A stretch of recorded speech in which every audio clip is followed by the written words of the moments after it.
God, I know you're always near. So even in the dark, I will not fear. I know the storms will come. I know I'm not alone. You are my strength, so I will say, you make me brave, you give me courage. I won't be afraid, I won't even worry, 'cause you've got the whole world in your hands. You fight for me, you help me stand. You make me brave, you give me courage.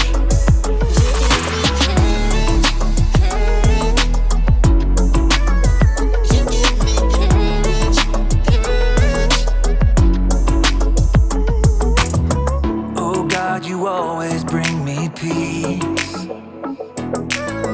You are a fortress around me. Even when my heart breaks, even when there is pain, you will be my strength, so I will say, you make me brave, you give me courage. I won't be afraid, I won't even worry, 'cause you've got the whole world in your hands. You fight for me, you help me stand. You make me brave, you give me courage.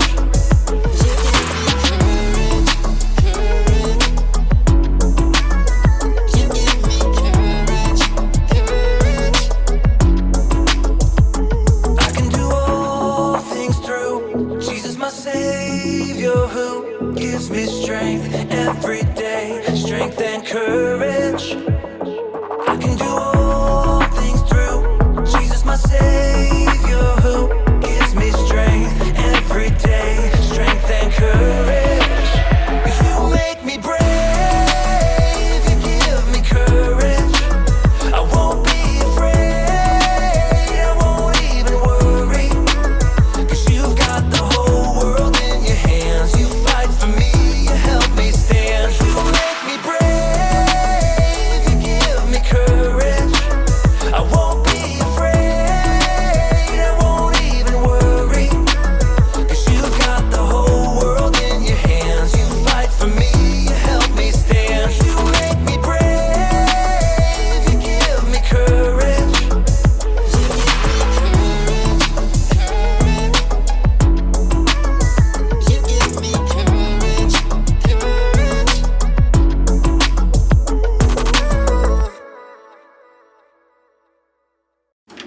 Welcome to Story Lab. This week, we're talking about courage, while we take a look at the story of a girl who stood up for an entire nation. Oh, and we're also going here.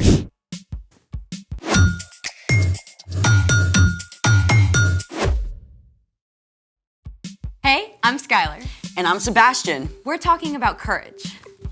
That's being brave enough to do what you should do, even when you're afraid. We all have to be brave sometimes, but some people have to be brave every day for their job. People like bomb diffusers who have to take apart a bomb so it can't explode. Or think of those ginormous skyscrapers full of tall glass windows. Someone has to clean all those windows hundreds of feet up. Or pilots who test super fast new aircrafts to make sure they're safe. These men and women prepare themselves to do hard things over and over. God must give them like an extra dose of courage for breakfast every day. Can I get a sausage, egg, biscuit, and a mocha latte with 2 pumps of courage, please?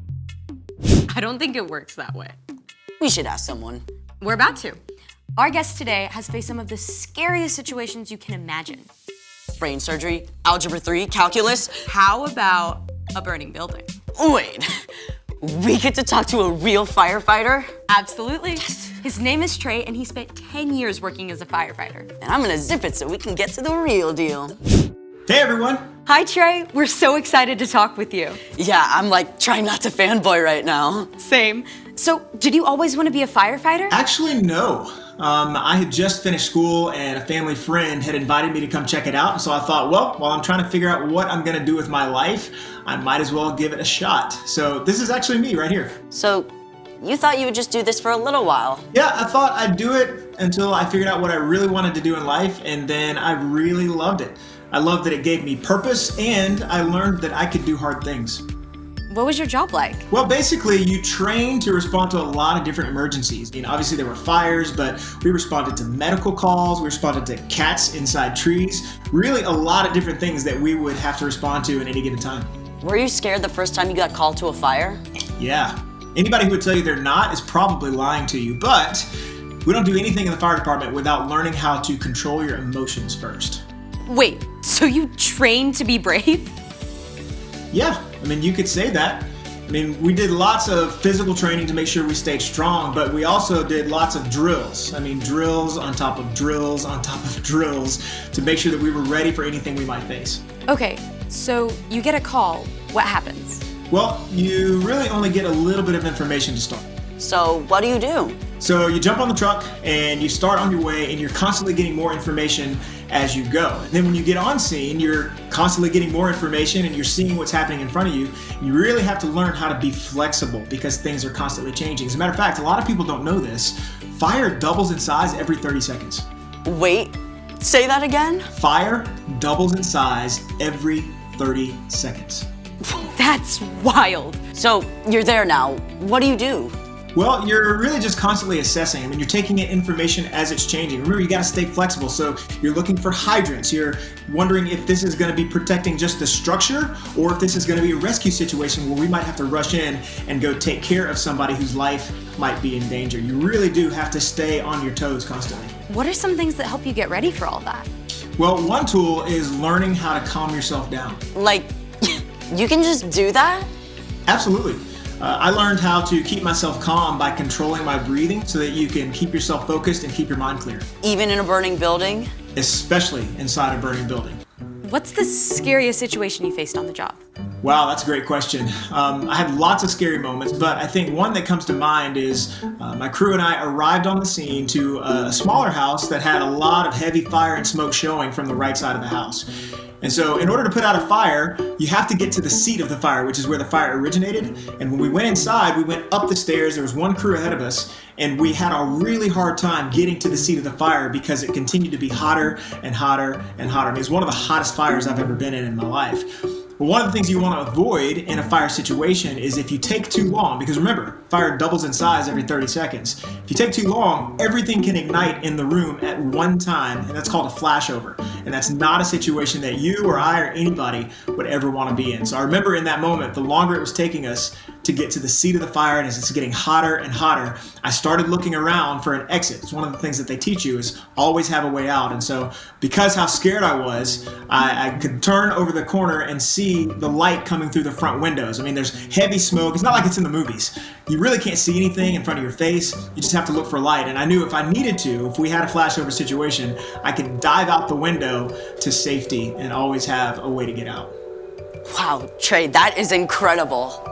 Thank you, Trey. It's been amazing. Absolutely. Thank you guys for having me. Wow, Trey had to dive into some pretty scary situations. Speaking of scary things, wait until you hear The story before the story. Today, we're in book 17 of the Old Testament, Esther. God made a plan to bless the whole world through Abraham's family, the Israelites.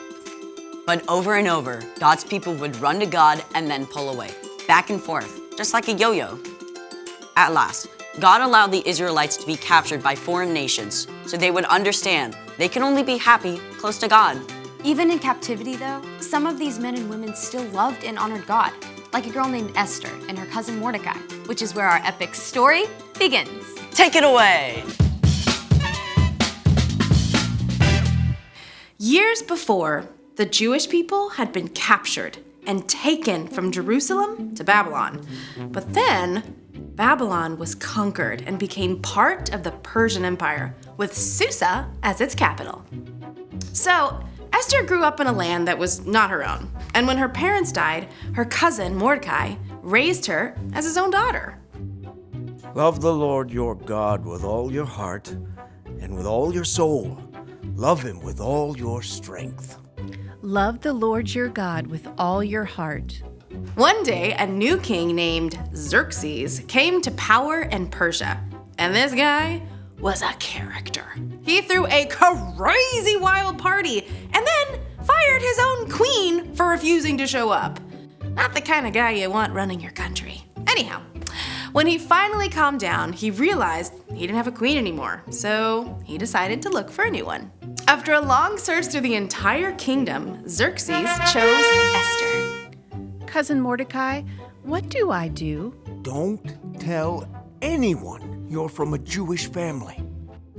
We've already seen that Xerxes didn't bother to think much before making decisions, so he chose on a whim to promote an official named Haman to take charge of all the other nobles in the kingdom. Haman had a ginormous ego, and he loved making all the other officials outside the palace bow low to him. But Mordecai refused to bow down to Haman, and this made Haman so mad he about went through the roof! Haman was such a terrible guy that he decided not only to punish Mordecai, but every single Jew in the country. He went to King Xerxes with a terrible plan. Your Majesty, these Jews live differently than everyone else. They don't obey your laws. Who do they think they are? I know, right? Give the order to destroy them. Consider it done. I can't even. Xerxes actually sent a letter all over the kingdom declaring that on the 13th day of the 12th month, all Jews were to be killed. When Mordecai and the other Jews discovered this horrible news, they dressed in rough cloth and wept bitterly. Mordecai sent a message to Esther in the palace, telling her what Haman had done. You must ask the king to save our people. Esther was devastated.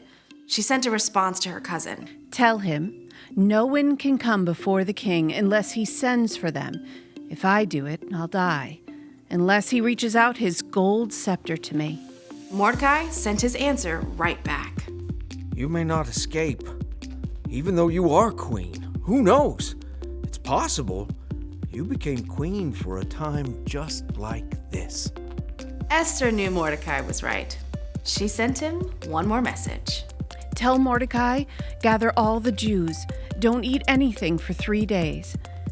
I and my servants will fast too. Then I'll go to the king. Esther faced a terrible dilemma, but she took 3 days to prepare her heart and her mind. Then she went to face the king. It must have taken every ounce of courage Esther had to step through those doors. And then she had to wait what felt like an eternity for the king to even notice her. At last, he looked up. Then he smiled and reached out his golden scepter. What is it, Queen Esther? I'll give you anything up to half my kingdom. Esther must have been shaking with relief. But instead of making her request right away, she asked the king to attend a special banquet along with Haman. The king was flattered and curious. At the banquet, he told her once more, I'll give you anything up to half my kingdom. I'd like you and Haman to come to another feast tomorrow. Then I'll answer your question. What? The king was so intrigued, he agreed to come back again. The next night, he and Haman joined Esther at a second festive meal. What do you want me to do for you? I'll give you up to half my kingdom. Esther took a deep breath and put it all on the line. Your Majesty, let me live. Please spare my people. We've been sold to be destroyed. Who is the man who has dared to do such a thing? Haman is the one. Xerxes was so enraged that he had Haman killed. Then the king created a new order that would allow the Jews to be saved. We will celebrate this day with great joy. The end. Wow, King Xerxes was kind of a loose cannon. Exactly. There was no way to predict what he would do, but Esther leaned into God, and she took a big, courageous step, even though she had no idea what would happen. So, what's our part in the story? Well, there might be a mean kid at school, Someone who's always shoving smaller kids around or making fun of people? Yeah, and everyone's afraid to stand up to them. You can ask God for courage to be the one to face the bully and tell them, stop it. That's not okay. It's also important to let a teacher know what's going on. That takes courage too. Exactly. Or maybe you're selling cookies for a fundraiser and you need to ask a neighbor you don't know to buy some. It might feel pretty scary to knock on their door, but you can ask God for courage for that too. It's true. God never asks us to face tough situations on our own. That's one of the reasons God gave us Jesus. When we believe that Jesus is God's Son and choose to follow him, we have the power of God's Holy Spirit living in us. We can be ready for anything that happens. And that is super awesome to remember. So true. All right, I'll see you guys next time. Bye, Erica. So here's the thing. You can do what you should, even when you don't know what will happen. You think I can be a firefighter like Trey? Absolutely. Now, where do we keep the hoses? Thanks for joining us in the Story Lab. See you next time. Turn on the water! Wait, what?